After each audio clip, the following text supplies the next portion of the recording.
हरिः ॐ श्रीगुरुभ्यो नमः। हरिः ॐ। ॐ सदाशिवसमारम्भां शङ्कराचार्यमध्यमाम् अस्मदाचार्यपर्यन्तां वन्दे गुरुपरम्परां। श्रुतिस्मृतिपुराणानाम् आलयं करुणालयं नमामि भगवत्पादं शङ्करं लोकशङ्करं। शङ्करं शङ्कराचार्यं केशवं बादरायणं सूत्रभाष्यकृतौ वन्दे भगवन्तौ पुनः पुनः।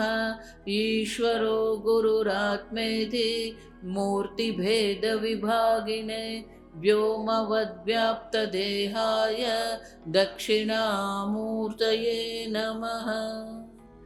ॐ असतो मा सद्गमय तमसो मा ज्योतिर्गमय मृत्योर्मा अमृतङ्गमय। ॐ शान्ति शान्ति शान्तिः। वासुदेवेन्द्रयोगीन्द्रं नत्वा ज्ञानप्रदं गुरुं मुमुक्षूणां हितार्थाय तत्त्वबोधोऽभिधीयते। अन्नमयः प्राणमयः मनोमयः विज्ञानमयः आनन्दमयः च इति। अन्नमयः कः? अन्नरसेनैव भूत्वा अन्नरसेनैव वृद्धिं प्राप्य अन्नरूपा पृथिव्यां यद्विलीयते तदन्नमयः कोशः। स्थूलशरीरं पंचकोशाः। पंचकोशाः के ये 5 कोश जिसको कहते हैं। आगे हम देख के गए हैं कि कोश माने क्या है। कोश माने कि 5 भ्रांति है हमारी, 5 यूनिवर्सल एरर स्वामी जी कहते थे। प्रत्येक मनुष्य ये 5 भ्रांति लेकर बैठा है, जो 5 भ्रांति को हम कोश कहते हैं।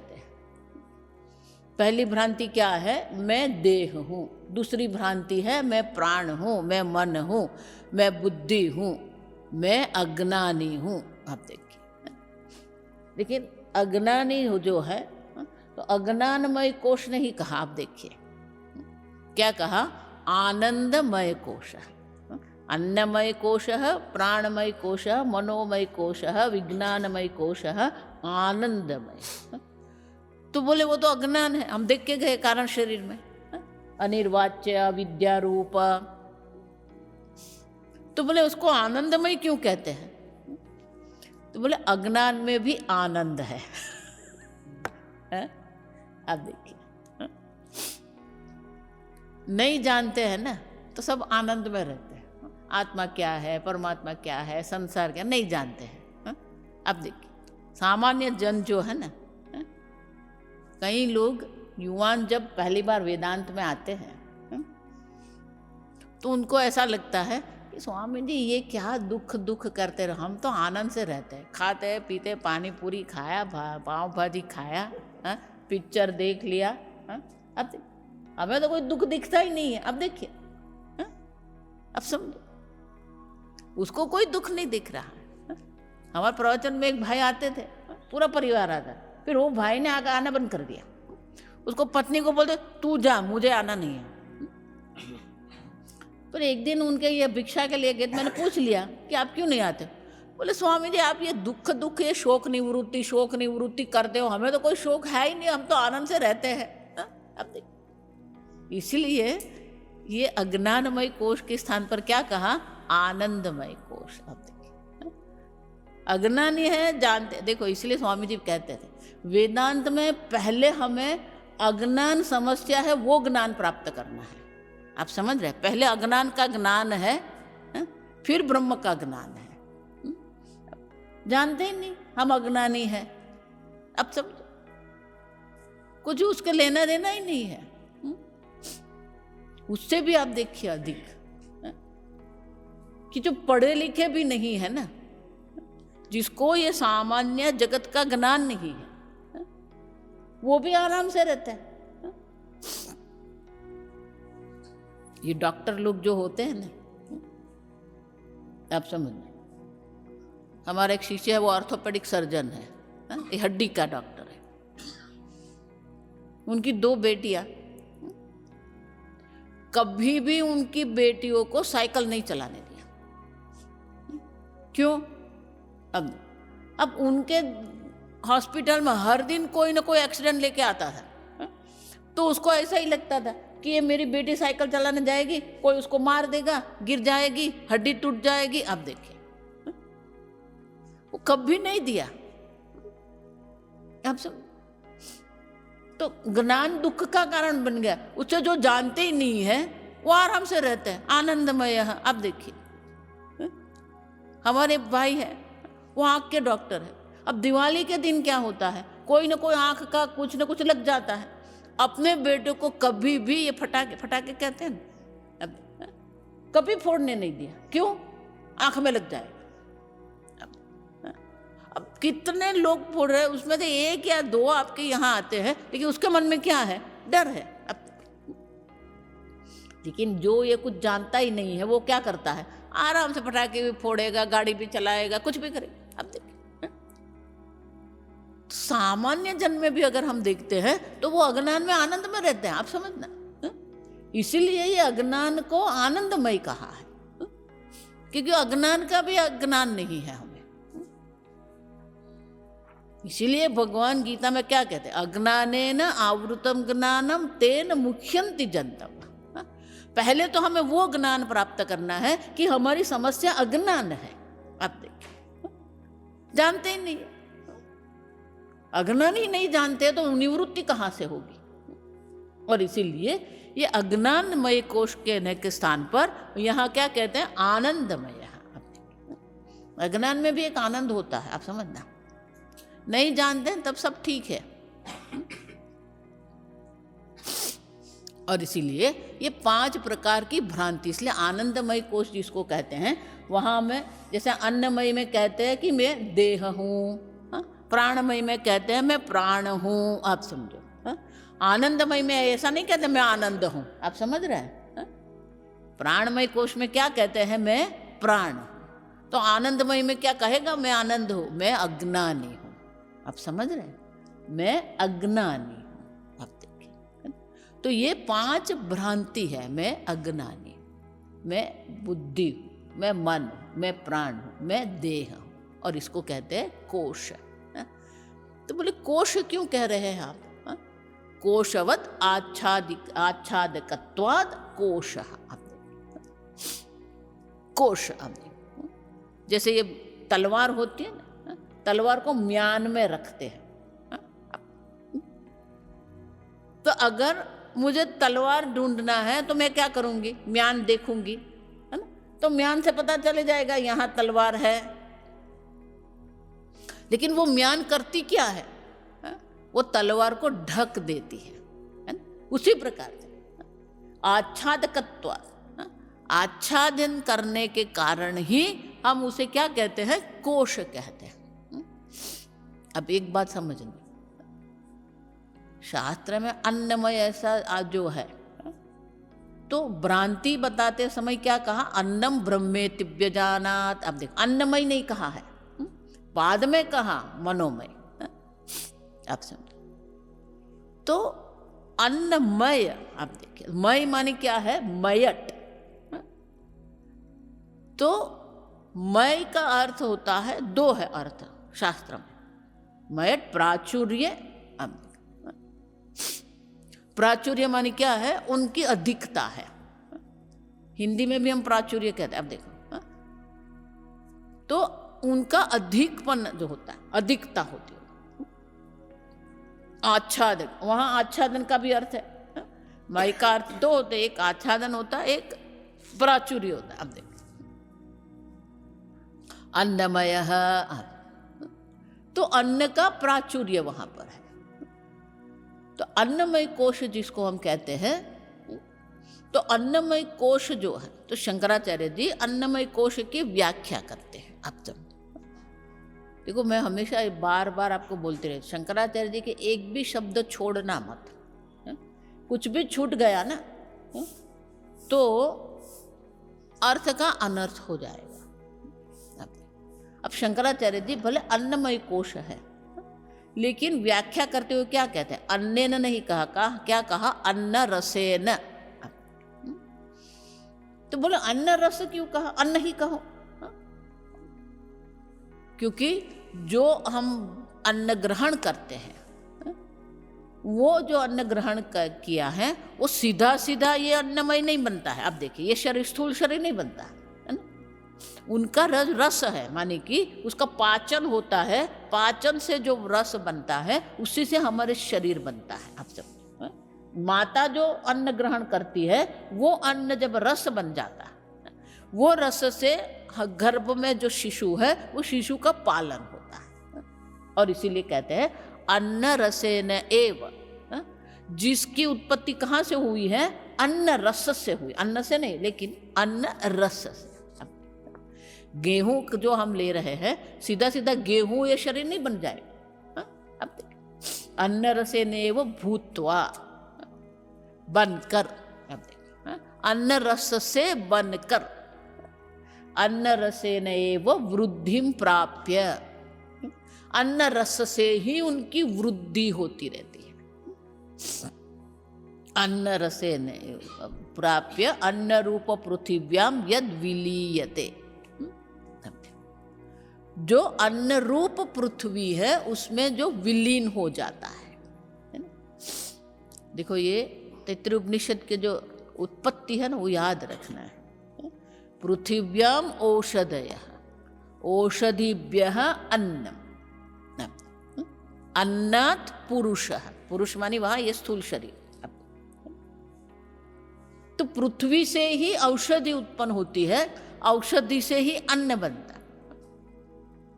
औषधिभ्यः अन्नम। आप देखिए, इसका अर्थ क्या हुआ? अन्न तो मात्र, और मात्र क्या है? औषधि है। औषधि मानी शाकाहार। आप देखिए, आप सब अन्न तो वही है, भले लोग कुछ भी खा लें।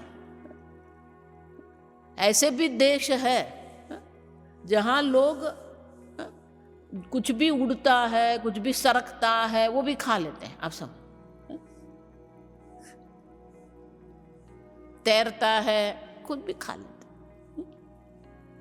वो अन्न नहीं है। आप समझ? अब देख, अगर कोई खा रहा है मांस, लेकिन वो बना कहां से? अब देखिए, औषधि से ही बना, घास से ही बना। आप देखिए, तो मूल अन्न जो है वो तो औषधि ही है। अब देखिए, औषधिभ्यः अन्नम, और वो अन्न से ये स्थूल शरीर बना है। और इसीलिए शंकराचार्य जी कहते हैं कि जो अन्नमय जो है, ये जो शरीर जो है, अन्न रूप पृथिव्याम यद विलीयते, पुनः वो अन्न रूप जो पृथ्वी है, वो पृथ्वी में वो विलीन हो जाता है। अन्न रस से बनता है, अन्न रस से जिसका पोषण होता है, और अन्न रूप पृथ्वी में जो विलीन हो जाता है, तद अन्नमय कोश, वो अन्नमय कोश है। और वो अन्नमय कोश क्या है? स्थूल शरीर। ये स्थूल शरीर जो है वो अन्नमय कोश है। आगे हम देख के गए कि जिसकी उत्पत्ति हुई, आप देखें, भूत्वा, है ना। स्थूल शरीर में हम देख के गए षड विकार है ना, जाय अस्ति, जायते, वर्धते, विपरिणमते, अपक्षीयते, विनश्यति।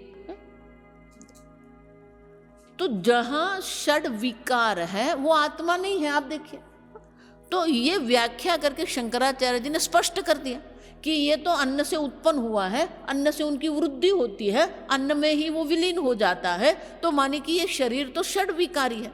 तो षड विकारी जो शरीर, स्थूल शरीर है, वो आत्मा हो ही नहीं सकता, क्योंकि आत्मा तो निर्विकारी है। ये सब विकारी है, षड विकार है। आप देखिए, तो स्थूल शरीर जो है, शंकराचार्य जी बोले सीधे सीधे यहाँ नहीं कह रहे हैं, लेकिन ये स्पष्ट कर रहे हैं कि ये उनका जन्म भी है, उनकी वृद्धि भी है और उनका नाश भी है। और जिसकी वृद्धि, जिसका जन्म है, वृद्धि है और नाश है, वो आत्मा हो नहीं सकता है। वो क्या है? स्थूल शरीर। देखो, एक एक व्याख्या जो है ना, वो हमें दर्शाती है कि आप स्थूल शरीर है ही नहीं। मैं सबको ये बोलती हूँ, एक बार ये मन में स्पष्ट कर दो, ना हम देह। अब देखिए, देहिनोस्मिन् यथा देहे कौमारम यौवनम जरा तथा देहांतर प्राप्ति ही। अब देखिए, अनेक देह हम धारण करते हैं।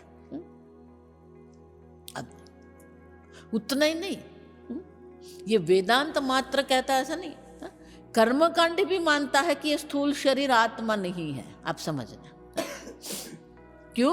क्योंकि ये जो जीव जो है, जो कर्ता भोगता है, वो इस शरीर छोड़कर दूसरा शरीर धारण करता है। अन्य संप्रदाय भी जो है अवैदिक है, वो भी जानते हैं कि ये देह नहीं है। आप देखिए, भले वो सोल कहते हैं। आप देखिए, सोल मानी जीव, सोल मानी आत्मा नहीं, हम समझना। कई अंग्रेजी में अनुवाद में ये आत्मा शब्द का सोल कहते हैं, सोल नहीं। आप समझना, वो सेल्फ है। आप तो वो भी जानते हैं कि ये स्थूल शरीर नहीं है। आप समझिए, कर्मकांडी भी जानता है कि ये मैं स्थूल शरीर नहीं हूं, ये स्थूल शरीर छोड़कर मैं स्वर्ग में जाऊंगा। लेकिन वो कहाँ बैठे हैं? कर्तृत्व भोक्तृत्व में बैठे। मैं करता हूं, मैं भोगता हूं। आप देखिए, इसलिए शंकराचार्य जी संसार की व्याख्या क्या करते हैं? कर्तृत्व भोक्तृत्व नाम संसार। आप समझ, स्थूल शरीर से तो हम भिन्न है ही। देहिनोस्मिन् यथा देह, ये देह में रहकर ये देही जो है, वो देही को क्या क्या होता है? आप देखिए, कुमार अवस्था का हम अनुभव करते हैं, युवा अवस्था का अनुभव करते हैं, वृद्धा अवस्था का अनुभव करते हैं। अब देखिए, और इसीलिए ये शरीर मैं नहीं हूं। देखो, मैं इसलिए कह रही हूं कि एक बार ये स्पष्ट हो जाए ना आपको कि मैं देह नहीं हूं, आपकी बहुत सारी जो समस्या है ना, मानसिक रूप से, बाह्य नहीं, आप समझ, बहुत सारी जो समस्या है ना, वो हो जाएगी, उसका समाधान हो जाएगा। क्योंकि देह मानकर हम इतनी गड़बड़ करते रहते हैं। अब ये मैं न देह नहीं हूं, वो आपको समझना है। घर पर जाकर मत बोलना आज स्वामी जी ने बोला मैं देह नहीं हूं।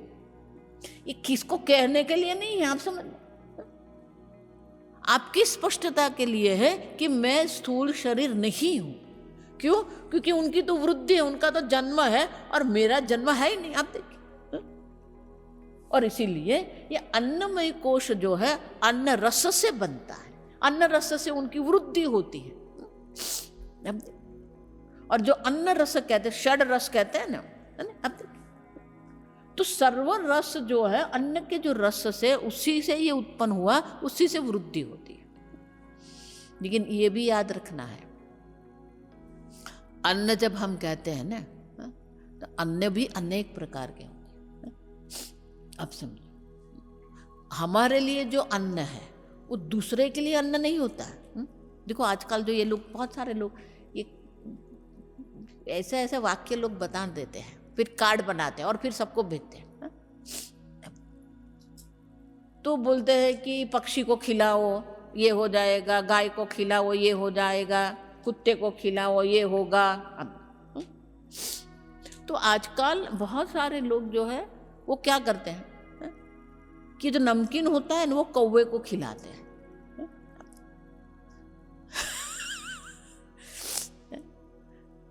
वो नमकीन खाने के लिए है ही नहीं। आप समझो, उसको तो धान देना है। उसको क्या देना है? हमारे एक शिष्य है, उसके पड़ोस में कोई था, उसको किसी ने बताया कि आप गाय को खिलाओ और कौवे को खिलाओ। अब उसको ये नमकीन बहुत अच्छा हो, वो जो तीखा आता है ना, नमकीन तीखा होता है, उसको बहुत पसंद था, तो वो कौवे को खिलाता, गाय को खिला। अब उसने, ये बहन जी ने देखा, तो वो क्या करती थी, उसके घर के बाहर जल रखती थी। बोले कि ये सब खाते थे, फिर जल लेने के लिए मेरे यहाँ आते थे।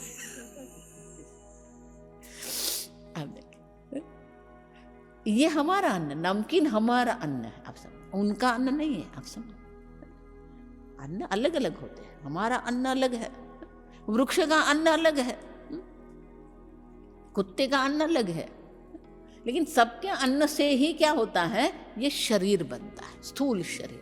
हमारा स्थूल शरीर हो या प्राणी का स्थूल शरीर, अच्छा, ये वनस्पति भी ऐसे ही है, अन्न है वो।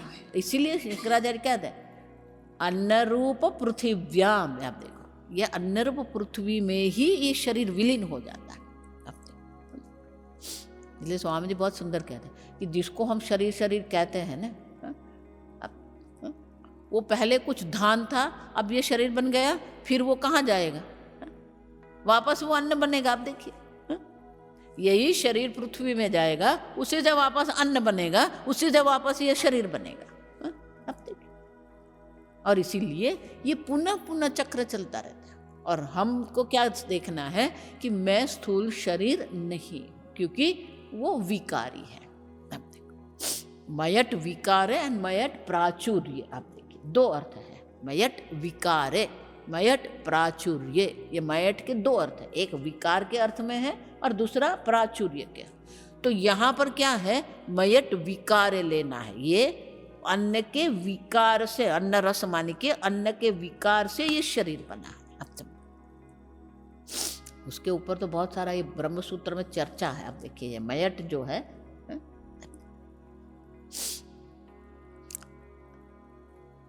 तो ये स्थूल शरीर है। आगे ये बहुत सरल है, आप समझ रहे हैं, इसमें कुछ ज्यादा है नहीं। प्राणमयः कः,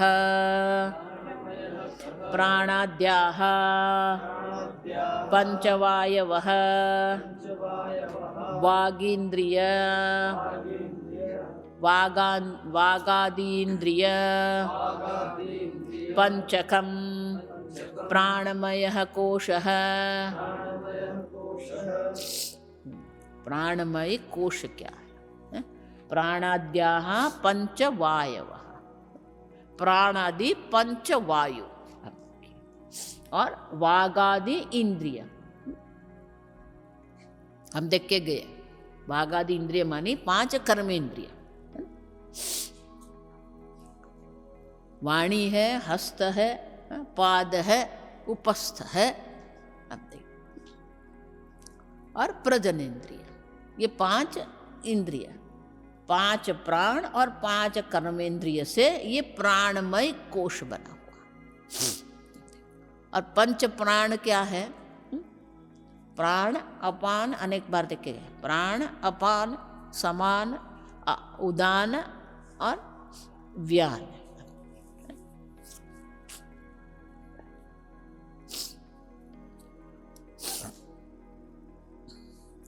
प्राण, प्राण शब्द का होता था जिसके कारण हमारा जीवन संभव होता है। हम देखिए, उसी को प्राण कहते हैं।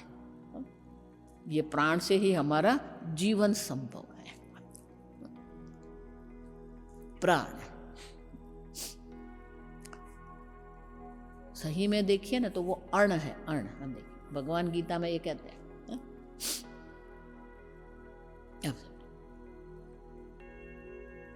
गतासून गतासूनश्च पंडिताः न अनुशोचन्ते।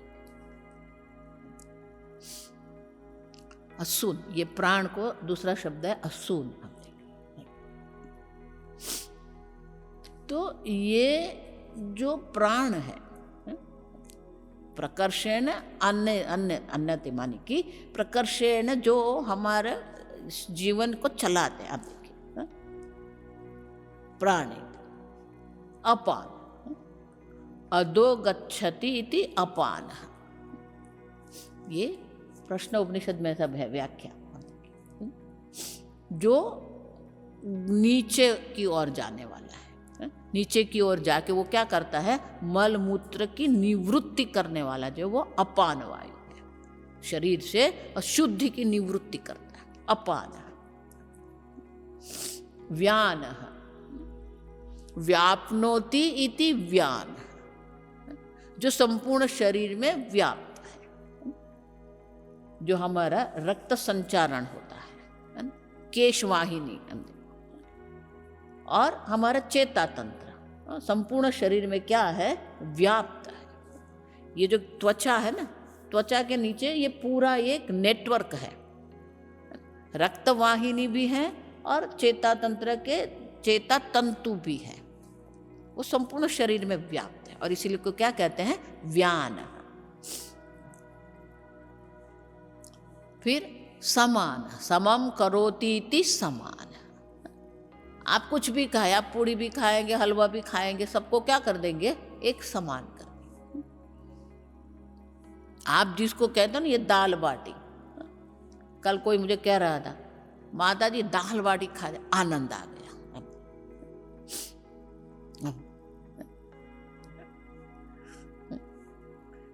दाल बाटी जो है ना ये कंठ तक ही है, आप समझना।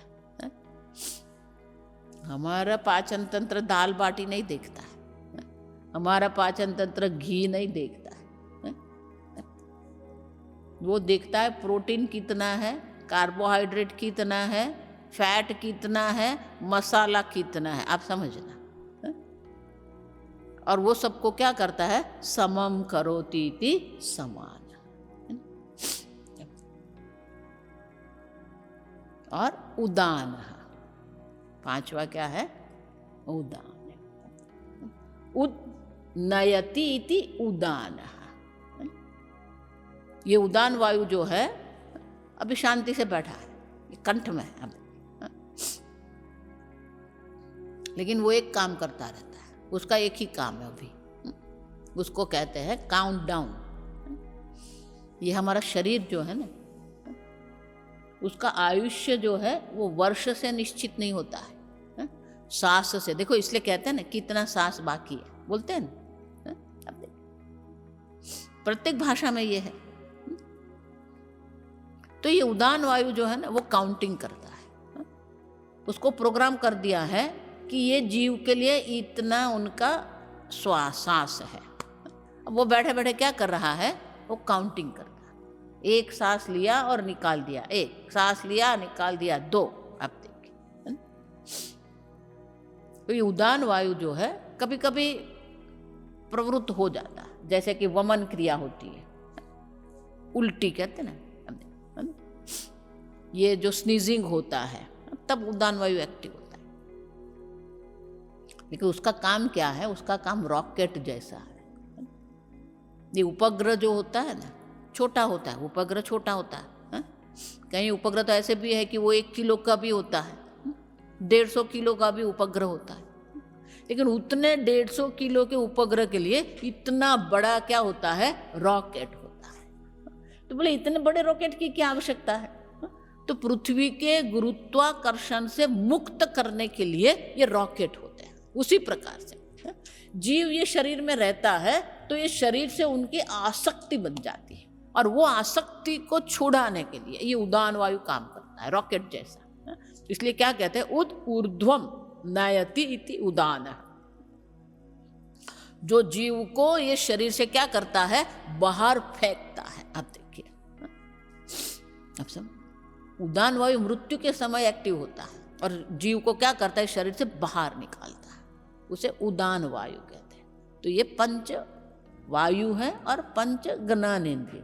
तो शंकराचार्य जी कहते हैं पंचवायवः प्राणादि पंचवायः वागादि इंद्रिया पंचकम प्राणमय कोश। ये प्राणमय कोश है। अब ये प्राणमय कोश जो है उसके कारण ही हमें भूख और प्यास की अनुभूति होती है।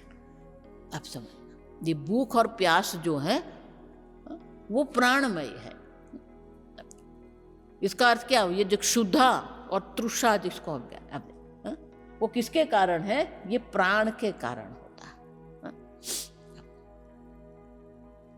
भूख लगती है, जल की आवश्यकता होती है। ये प्राणमय है। तो भूख किसको, देखो ये भी हम अगर समझ ले ना, ये व्याख्या समझ ले तो हमें समझ में आ जाएगा कि हम हो ही नहीं सकते, क्योंकि वो अनेक है। आप देखिए 5 प्राण है, 5 ज्ञानेंद्रिय है, हा? और हम तो एक अद्वितीय है। आत्मा तो एक अद्वितीय है, और ये तो अनेक अंग उपांग के बने हुआ है, और इसलिए प्राणमय हम नहीं हो सकते। एक एक व्याख्या के द्वारा ये भी हमें समझना है कि मैं प्राणमय नहीं हूँ, क्योंकि प्राण अनेक अंग उपांग का बना हुआ है। प्राण में अनेक प्रकार के विकार है। प्राण में भी विकार है, अपान में भी विकार है, व्यान में भी विकार है, उदान में भी विकार है, समान में भी विकार है। ये सब विकारी है, और इसीलिए ये विकारी प्राण जिसको हम कहते हैं, ये 5 कर्मेंद्रिय जो है वो हम नहीं है, हम उनके क्या है, साक्षी हैं। इसीलिए शंकराचार्य ने आत्मा की व्याख्या में क्या कहा था, पंचकोशातीत, पंचकोश से अतीत आप है। तो आत्मा की व्याख्या में क्या कहा शंकराचार्य जी ने, पंचकोशातीत, अतीत, पर है। अतीत मानी पर, आप प्राणमय से पर है ना? आप सब क्यों? क्योंकि प्राणमय को प्राण बनाने वाले आप हैं। प्राणस्य प्राण, आप देखिए केनो उपनिषद पूरा यही है।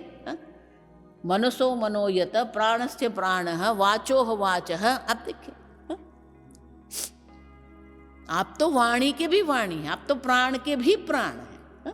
मनसो मनः, मन के भी मन आप है। आप देखिए, और इसीलिए ये प्राण जो है वो प्राण को जीवंत रखने वाले आप है। प्राण जो प्रवृत्त हो रहे हैं वो आपके कारण, आप जो चेतन है वो चैतन्य आत्मा आप जो है, जिसके कारण ये प्राण प्रवृत्त है। और इसीलिए आप ये कह सकते हैं प्राण मैं हूँ, मैं प्राण नहीं। अन्न मैं हूँ, अन्न में, अन्नमय कोश जिसको हम कहते हैं, स्थूल शरीर जिसको कहते हैं, स्थूल शरीर मैं हूँ, लेकिन मैं स्थूल शरीर नहीं। ओम शन्नो मित्र शं वरुणः शन्नो भवत्वर्यमा शन्न इंद्रो बृहस्पतिः शन्नो विष्णुरुक्रमः नमो ब्रह्मणे नमस्ते वायो त्वमेव प्रत्यक्षं ब्रह्मासि त्वमेव प्रत्यक्षं ब्रह्म वदिष्यामि ऋतं वदिष्यामि सत्यं वदिष्यामि तन्मामवतु तद्वक्तारमवतु अवतु माम् अवतु वक्तारम्। ओम शांति शांति शांतिः। ओम पूर्णमदः पूर्णमिदं पूर्णात् पूर्णमुदच्यते पूर्णस्य पूर्णमादाय पूर्णमेवावशिष्यते। ओम शांति शांति शांतिः। हरिः ओम श्री गुरुभ्यो नमः। हरिः ओम।